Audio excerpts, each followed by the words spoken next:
చేసినా కూడా ఒకటి ఆలోచన చెయ్యి. నువ్వు నీ కొరకు మాత్రము నువ్వు బ్రతకడానికి వీల్లేదు, కానీ ఇతరుల కొరకు మనము చూడాలి.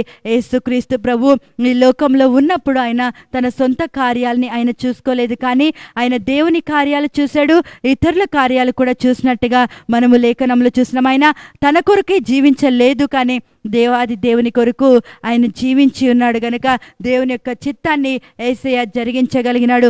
ఈరోజు వాక్యం వింటున్న నువ్వు నీ స్వార్థం కొరకే నువ్వు జీవిస్తున్నావా? నీ కుటుంబీకుల గురించిన ఆలోచన లేదు, నీ పక్క వాళ్ళ గురించినటువంటి ఆలోచన లేదు, మేలు చేయాలన్న ఆలోచన లేదు. ఆ తర్వాత నీ జీవితము ద్వారా అనేకులు దేవుని తట్టు తిప్పబడాలనే ఆలోచన కూడా లేకుండా నువ్వు స్వార్థపూరితంగా జీవిస్తున్నట్లయితే ఈరోజు ప్రభు అయినటువంటి దేవుని సన్నిధిలో నీవు పశ్చాత్తాపడాలి. కారణం ఏంటంటే అన్నీ కూడా క్షేమాభివృద్ధి కలగ చేయవు అంటున్నాడు. అంటే మనము బ్రతుకుతున్నప్పుడు ఏం ఆలోచన కలిగి ఉండాలి అంటే, నువ్వు చేస్తున్న పని అయినా, నువ్వు చేస్తున్న క్రియ అయినా, నీకున్నటువంటి అలవాట్లైనా లక్షణాలైనా అవి నీకు అభివృద్ధి కలగజేసేవేనా, లేదంటే అవి నీకు నష్టము కలగచేస్తాయా, లేదంటే అవి నీకు అభివృద్ధి కలగచేస్తాయా, నీకు మేలు కలగచేస్తాయా, వేరే వాళ్ళకి అది క్షేమము అవుతుందా అనేది నువ్వు గ్రహించాలి అని ఈరోజు నీవు ఆలోచన చేయాలి. ఏదో చేశానంటే చేయడం కాదు, ఏదో మాట్లాడంటే మాట్లాడడం కాదు, ఏదో నాకు అలవాట్లున్నాయి, లక్షణాలు ఉన్నాయి, ఇవి నా లక్షణాలు, ఇవి నా అలవాట్లు, నేను మార్చుకోను అంటే వీలు కాదు. నీ యొక్క లక్షణం బట్టి, నీ యొక్క అలవాటును బట్టి వేరే బలహీనుడు అక్కడ యేసుక్రీస్తు నుంచి దూరము కావటానికి వీల్లేదు.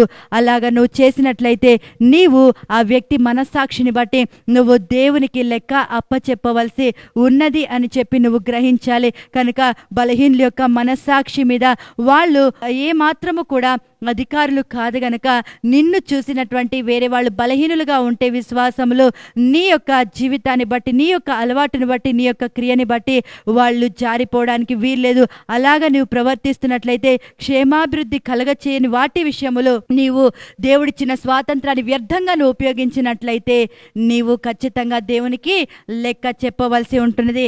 ఆ తర్వాత 1 కొరింథీయులు 6వ అధ్యాయము 12వ వచనంలో మనం చూసుకున్నట్లయితే, అన్నిటి యందు నాకు స్వాతంత్రము కలదు, కానీ అన్నీయు చేయదగినవి కావు.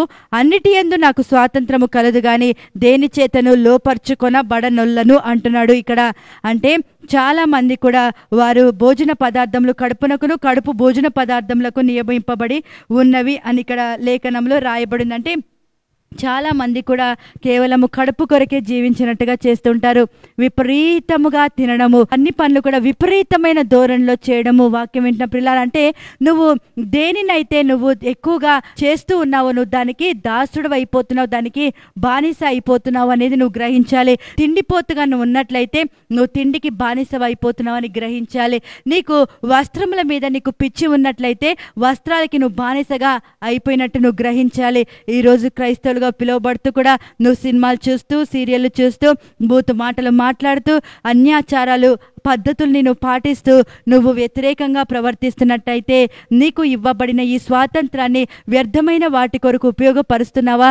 నీవు దేవునికి భయపడాలి అని ప్రభువైన దేవుని పేరిట మనవి చేస్తున్నాను. కనుక దేనిని ఎక్కువగా నువ్వు జీవితంలో ఆస్వాదిస్తున్నావో దానికి నువ్వు దాసుడవే, దానికి నువ్వు బానిసవే అని నువ్వు గ్రహించాలి. నువ్వు దేనికైతే బానిస అయిపోతున్నావో దానిని నువ్వు ఆరాధిస్తున్నట్టుగా నువ్వు గ్రహించాలి. కనుక ఈరోజు ప్రభువైన దేవుణ్ణే మనం ఆరాధించాలి, కానీ మనము దేనికి కూడా దాసులముగా అవ్వటానికి వీల్లేదు అని ప్రభువైన దేవుని పేరిట మనవి చేస్తున్నాను.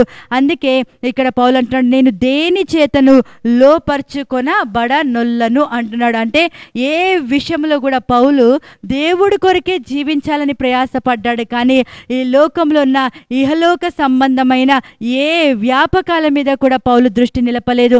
ఏది కూడా పౌలుని లోపర్చుకోలేకపోయింది. కారణం ఏంటిదంటే పౌలు తన జీవితాన్ని యేసయ్యకి అప్పగించేసుకున్నాడు. కనుక అనేక చోట్ల మనం చూస్తే దేవుని యొక్క ఖైదీని అని చెప్పంటాడు. అంటే నేను దేవునికి దాసుడను, దేవుడు నాకు యజమాని అవుతాడు అని గ్రహించినటువంటి ఈ యొక్క పౌలు నీతికి దాసునిగా చేయబడ్డాడు, కానీ పాపము నుంచి విడుదల పొందినటువంటి ఈ యొక్క పౌలు ఇంకా పాపమునకు దాసుడుగా తన జీవితంలో లేడు, పాత క్రియలకి దాసుడుగా తన జీవితంలో లేడు, కానీ నీతికి దాసునిగా చేయబడ్డాడు, దేవుని యొక్క ఖైదీగా మార్చబడ్డాడు. దేవుని యొక్క ఆ యొక్క ముద్రలు నా మీద కనబడుతున్నాయని నడుచుండి ఇటువంటి సాక్ష్యం మనం చూస్తే, నేను క్రీస్తుని పోలి నడిచిన ప్రకారము నన్ను పోలి నడవండి అని చెప్పి చెప్పి పౌలు చెప్తున్నాడు. వాక్యం వింటున్న ప్రియులారా, మనం పౌలు జీవితాన్ని చూసినట్లయితే పౌలు దేని చేత కూడా లోపరుచుకొనబడనొల్లలేదు అని మనకి ఈ యొక్క పరిస్థితుల ద్వారా మనము గ్రహించవచ్చు. దేవునికి మహిమ కలుగును గాక. ఈరోజు ఏ విషయంలో నువ్వు ఆసక్తి కలిగి ఉన్నావు నువ్వు గ్రహించాలి. దేని చేత నువ్వు లోపరచబడుతూ ఉన్నావో దానినే నీవు ఆరాధిస్తున్నావని, దానికే నీవు దాసుడవు అని ఈరోజు నీవు గ్రహించి ఆ యొక్క దాసత్వం నుంచి కూడా విడుదల పొందు. చిన్న చిన్నవే అనుకుంటారు, నేను తినడంలో ఏంటి తప్పు అని చెప్పి నువ్వు అనుకుంటున్నావేమో, కానీ ఏదైతే ఎక్కువగా నువ్వు ఇది చేస్తున్నావో దానికి నీవు దాసుడు అయిపోతున్నావు అని నువ్వు గ్రహించాలి. కాబట్టి వాక్యం వింటున్న ప్రియులారా, ప్రతి విషయం అందు కూడా నీవు బ్యాలెన్స్గా ఉండాలి, కానీ అతిగా ఏది కూడా నువ్వు చేయకూడదు. ఆత్మ సంబంధమైన విషయంలో ఆసక్తి కలిగి జీవించండి. శరీర సంబంధమైనటువంటి ప్రతి ఆశీర్వాదాన్ని దేవుడు అనుగ్రహిస్తాడు, కానీ శరీర క్రియల విషయంలో ఏ మాత్రము కూడా మీరు మీ జీవితంలో జయము పొందడానికి దానికి అవకాశం ఇవ్వద్దు. కానీ ఆత్మ చేత శరీర క్రియలను చంపుకుంటే మనము ఎల్లప్పుడూ కూడా జీవిస్తూ ఉంటామని మనము గ్రహించాలి. దేవుడు ఈ యొక్క వాక్యమును దీవించి ఫలింపచేయునుగాక.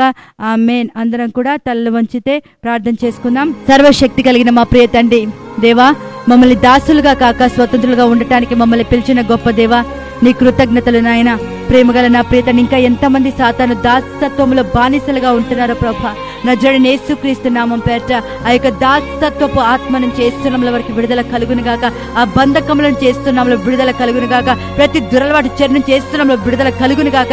విపరీతమైన ప్రతి వ్యాపకముల నుండి యేసునామములో విడుదల కలుగును గాక నేను ఆజ్ఞాపిస్తున్నాను. సర్వశక్తివంతమైన దేవుని యొక్క ఆత్మాభిషేకం, ఆత్మ కార్యము యేసునామములో వాళ్ళ జీవితం నేను రిలీజ్ చేస్తున్నాను.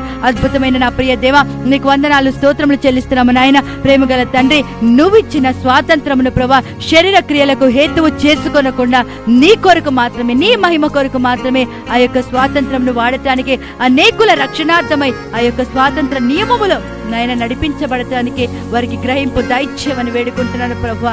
ప్రేమగల నా ప్రియ తండ్రి, మీకు స్తోత్రములు నాయన. దేవా, అన్ని మాకు క్షేమాభివృద్ధి కలగ చేయవని ప్రభా. దేని చేతనైనా మేము లోపరచబడకూడదని ప్రభా రజా అయ్యా నువ్వు మాకు హెచ్చరిక చేసి ఉండగా ప్రేమగల తండ్రి సహాయం చేయండి.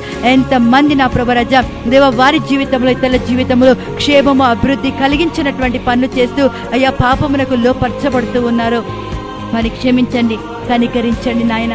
ప్రభు యేసు నామములో తిరిగి వారి జీవితంలో నాయన నీలో కట్టుకోవడానికి సహాయము దయచేయమని ప్రభా బిడ్డలందరినీ కృపకి కాపుదలకు అప్పగించుకుంటూ నూతన సంవత్సరం నూతన జీవితంలో ప్రభా ఆశీర్వదించి బలపరచమని అయ్యా యేసు నామములో మంచి ఉద్యోగాలు దయచేయండి అయ్యా. ప్రభా వారి పంట పొలాలను ఆశీర్వదించండి నాన్న. కలిగిన నష్టం విషయంలో కనికరించిన ప్రియ దేవ మీరే బిడ్డలకు సహాయాన్ని అనుగ్రహించి మహిమను పొందుకోమని యేసు క్రీస్తు నామం పేరు అడుగుతున్నాను తండ్రి. స్వతంత్రులుగా చేసినటువంటి దేవుని సన్నిధిలో నిందారహితంగా జీవించడానికి ప్రభు సహాయము దయచేయునుగాక. ఆమేన్.